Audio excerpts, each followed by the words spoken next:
Computer programming itself is a career, but it's also a tool.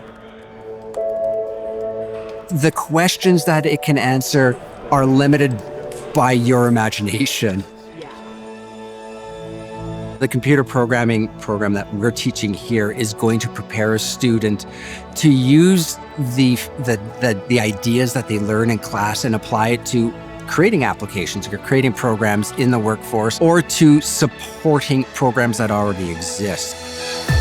We work within the C# programming language, the JavaScript, the Java language, play with the PHP. We cover a lot of different languages in order to create our applications as we want.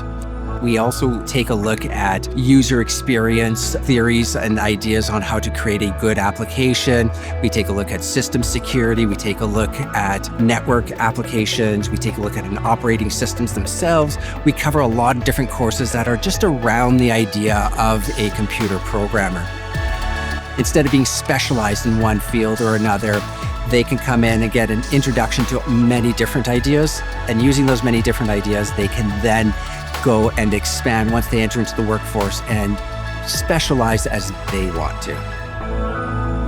It's really neat, the program, because it's so broad. You start off with a lot of different languages for different types of programs, and you kind of get your feet wet and learn about different languages that could be used in the field.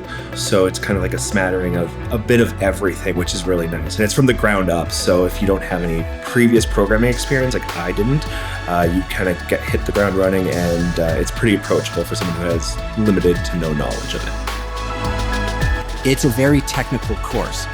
But the students that really excel tend to be those who are also artistic.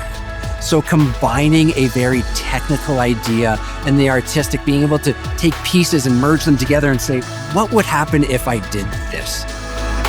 There's a lot of effort, there's a lot of work to get to that final solution.